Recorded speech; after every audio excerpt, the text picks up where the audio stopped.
Question number 1 on the SAT problem should be super easy to solve. So all you need to do is find the value of 10x. So one quick way is just subtract 6. So you get 5x, this goes away, is equal to 4. 5x you get is equal to 4. Now you don't have to do much. How do you get to 10x? You multiply by 2. So you multiply by 2 to get 10x, so you get 8.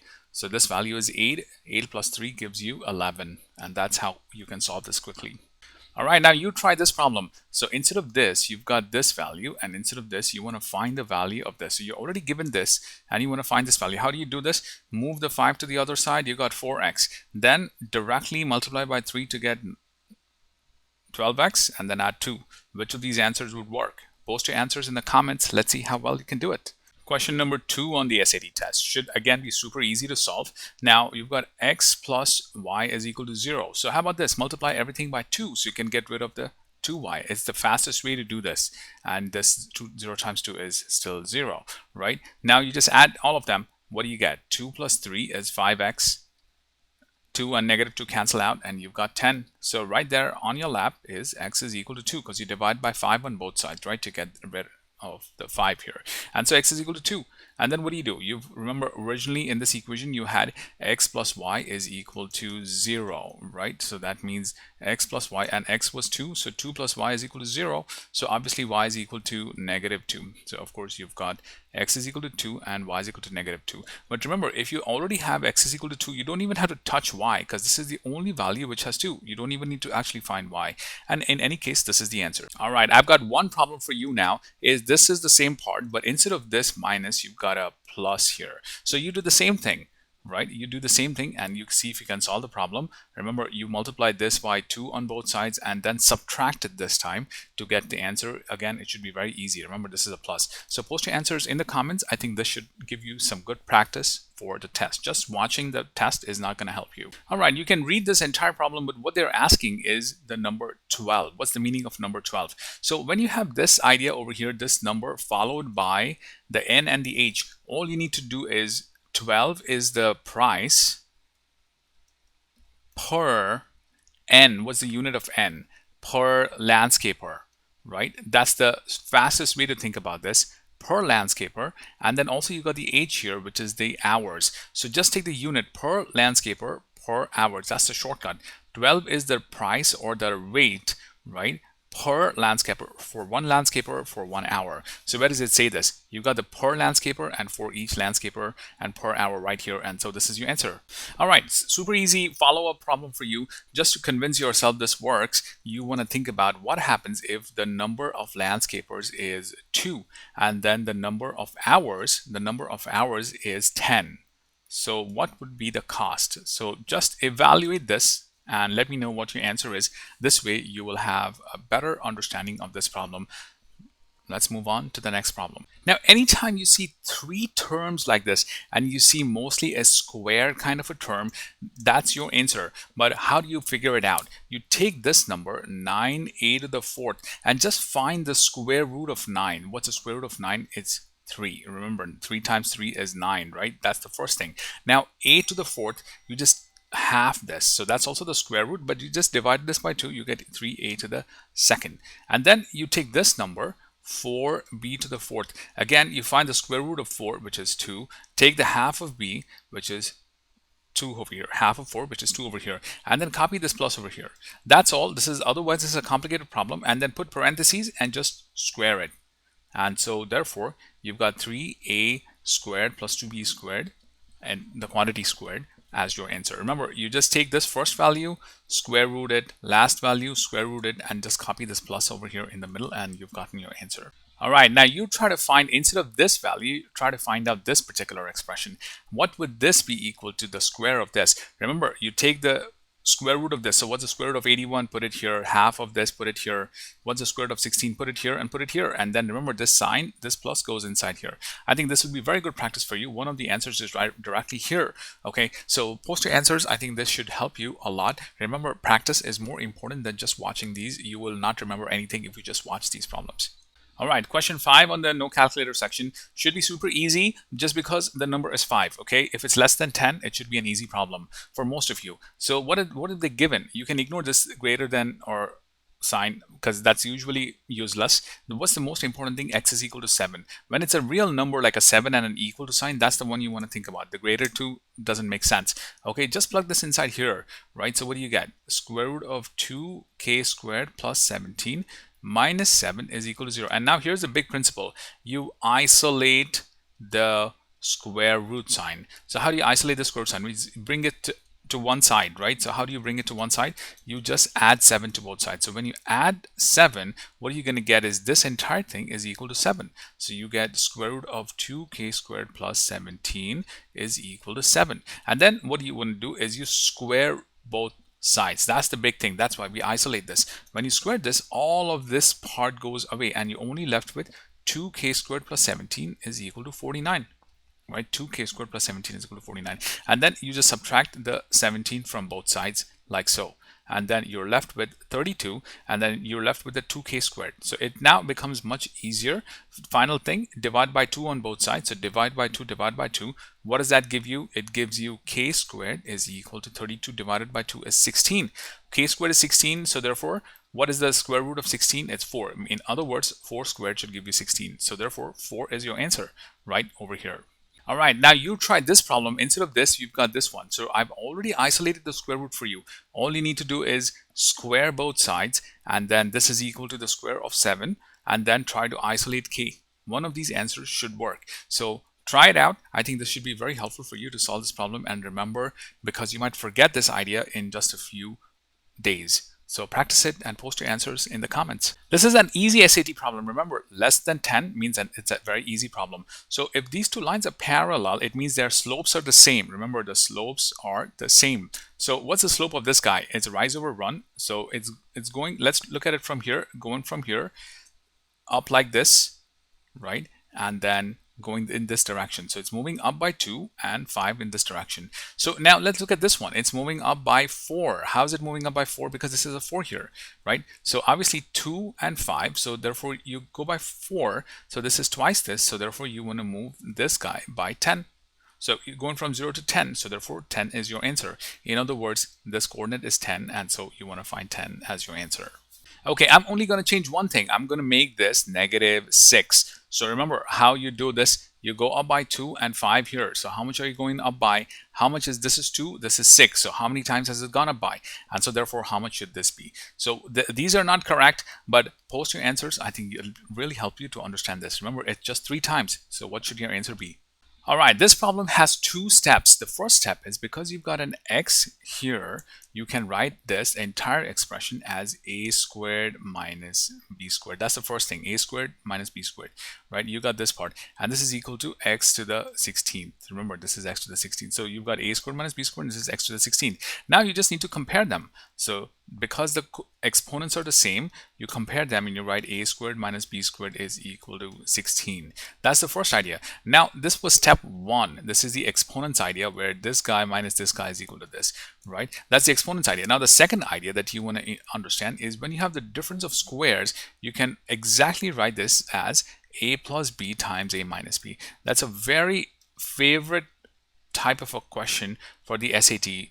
You just factor this as a plus b, a minus b. This is something you want to remember, all right? And then you're given a plus b is equal to 2. So you've got a plus b is equal to 2. So that means you replace this a plus b with 2. You got 2 times a minus b is equal to 16. Now don't distribute it. Just get rid of it. Just get rid of the 2 by dividing it. So a minus b is equal to 16 over 2, which is equal to 8. And that's what they're asking. A minus b is equal to 8. And you got your answer. All right, let's try one more problem of the exact same type. Instead of x to the 16th, I'm going to make this x to the 80. But this is actually easier than the earlier one. X to the 80th. Okay, so how do you do this? Then you can write this as x squared minus a squared is equal to x to the 80th. Then compare these two guys, right? This is, of course, 80. And then this part is no longer 2. It's equal to 10, right? Remember the other idea, a minus b times a plus b times a minus b is equal to a squared minus b squared, right? So you replace this with a plus b, a minus b, and you get your answer. So one of these answers has got to work. Post your answers, what you think is correct. And let's move on to the next type of question. This is a super easy SAT problem. So what they're asking is the greatest number of sides. So let's look at this equation, the measure angle A of an exterior angle. So this is the measure of an exterior angle, and that should be greater than 50 degrees. So what are they saying? They're asking you to find n. So the best way to do this is just to plug it in. So let's plug n as 8. So you got 8a is equal to 360, and just find out the value of a here. So what do? You divide by 8. You divide by 8 on both sides, so a is equal to 360 divided by 8. So what is that value now? 360 divided by 8. You can calculate it. You can, because this is no calculator, you have to calculate it. It's 45 degrees. Is it greater than 50 degrees? It's not. You scratch it off. Remember, the strategy for this problem is you always go from the back, because they know you're going to start from over here and they're going to waste your time. You always want to go from the back. So it's 45. Now you only need it to be greater than 50. So what's the next choice? It's 7. So let's try to see if 7 works. So 7a is equal to 360, and let's see what's the value of a. All right, so a is equal to 360 divided by 7. When you do the math, you will see it's 51.4, and it is indeed greater than 50. So 8 didn't work because it was less, and 7 works. So therefore, that is the maximum, the greatest number of sides it can have. Of course, 6 and 5 will also work, but 7 is the greatest number. You cannot have anything more than 7, because if you choose 8, which is greater than 7, it won't work. It'll be less than 50 degrees, as we saw. All right, I'm just going to change one thing. Instead of 50, I'm going to make this 60 degrees. It has to be greater than 60, not even equal, greater than. So which of these will work? So try your answer, post your answers in the comments, and let's see how quickly you can do this. Now you know how to do it. Remember, practice is everything. All right, so let's see if you can solve this, and let's move on. All right, this is a very fun problem, and I guarantee you've never seen a shortcut like this before for this particular problem. So I'm going to tell you to just totally ignore this particular part, and all they're saying is the graph of a second line passes through this point. So what really you've got is you've got this crazy line, it's going this way, and then you've got the second line which is going this way, and they're asking you the intersection. But hear me out. When you've got a second line, let's try to find out the slope of the second line. So what is the slope of this line?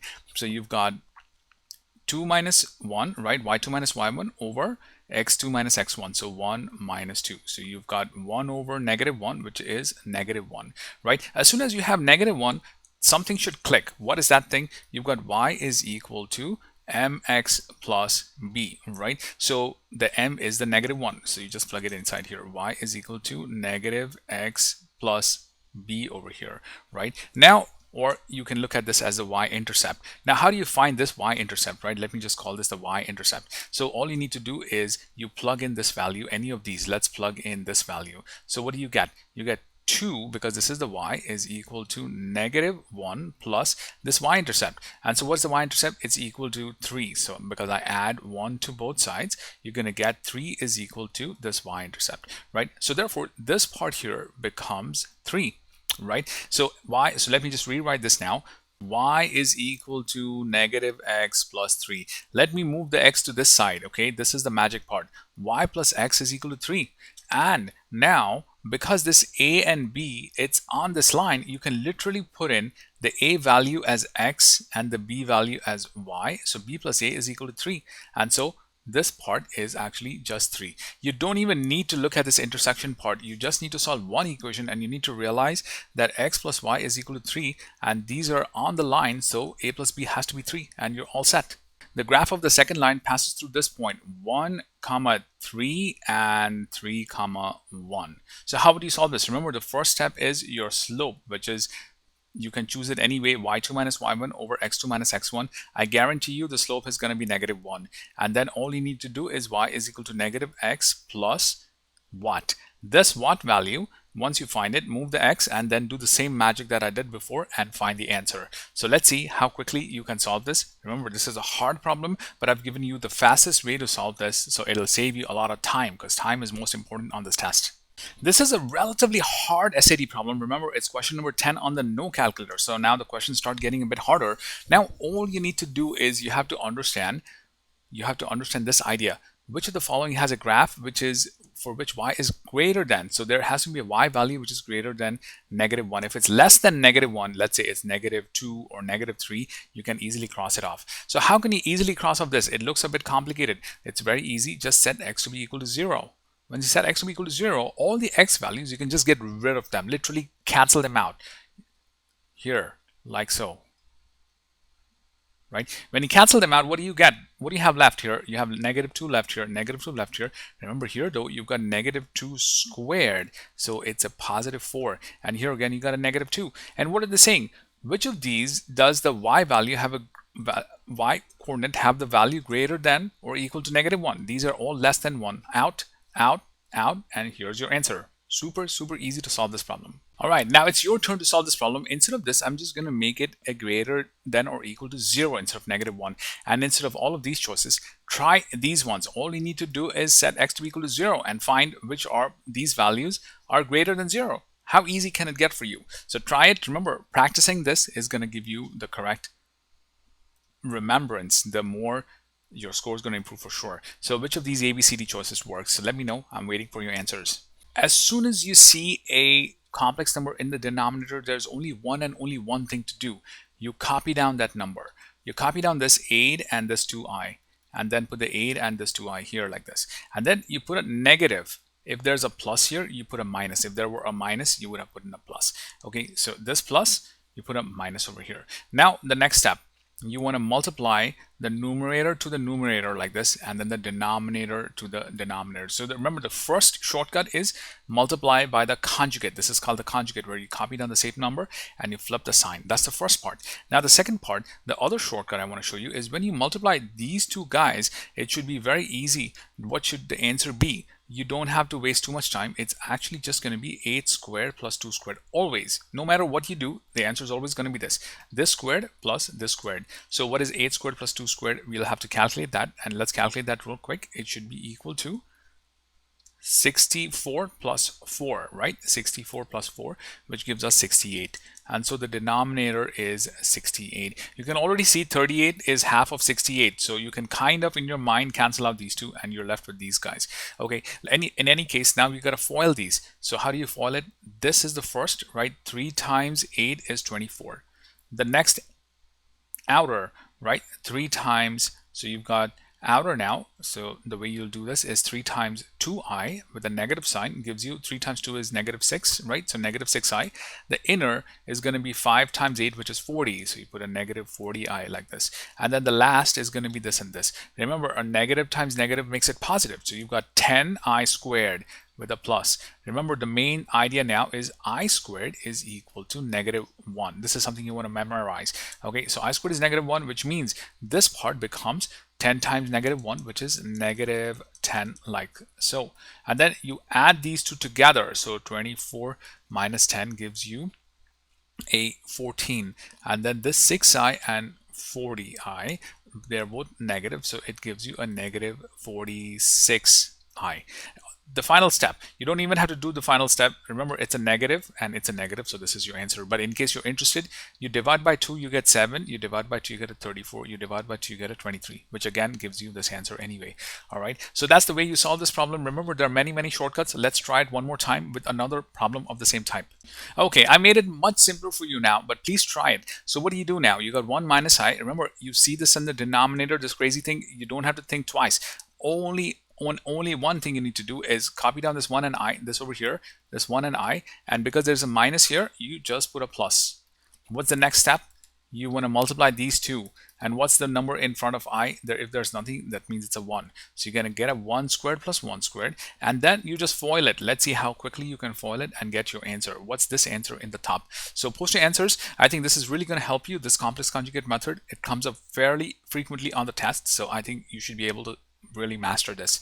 All right, this is a hard SAT problem. This is number 12 on the no calculator section, so this is expected to be a bit hard, but I love these problems because the way you can solve this is simply by choosing an appropriate value of f and n. So let's say you just want to choose a value of f, 1, and then a value of n, which is also 1. 1 are my favorite numbers. So r is equal to, let's actually just plug it inside here. F is 1 and n is 1. What do you get? R is equal to, this becomes 1, this becomes 1 plus 1. So r becomes 1 over 2.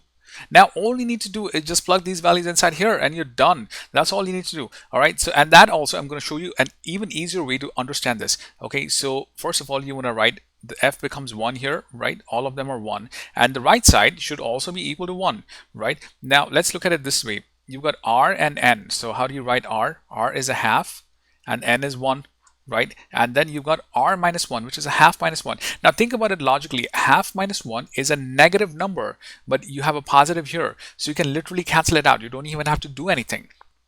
Because if it's a negative here, it's going to be negative. It's going to be a negative number. That's not possible. The same r minus 1 trick works here as well. You can just eliminate this directly because you've got n is 1 and r is half. Remember, you're just plugging it in. You're not doing much here. 1 divided by half minus 1, this is negative, so that's out. So you've got only these two values, and let's plug it in. So let's plug it in inside, maybe inside here. N is 1 over 1 minus half. So what is this? 1 divided by 1 minus half is a half. And this one you need to know, when you have this part, you do the keep change flip. So you do 1 times 2 over 1, which is 2. Does that work? It doesn't work. So therefore, this should be your answer. And I'll just solve this for you anyway. So what do you have this r as half? 1 divided by 1 minus half. So you get a half divided by a half, because this is also a half. Half over half is 1. That works, and you're done with this problem. Now, if you need the real math to solve this, all you need to do is cross multiply this. So then you get r times n plus rf. This is for only those people who are super interested in this. And then you subtract the rf. Then you factor the f, 1 minus r, like this. I like this method as well. And then you divide by 1 minus r. If you're really good at math, you can try it this way. And then, therefore, this is your answer. But the previous method is going to work for most of you. All right, I'm going to change this problem. I'm going to flip it. I'm going to say r is equal to n plus f over f. Try the same strategy I told you. Just select n is equal to 1, f is equal to 1. Find the value of r. Check which of these should work, and then you've got your answer. A very, very easy problem to solve if you know how to solve this. Remember, this is really going to improve your score. So try this problem again, and let's see how quickly you can solve it.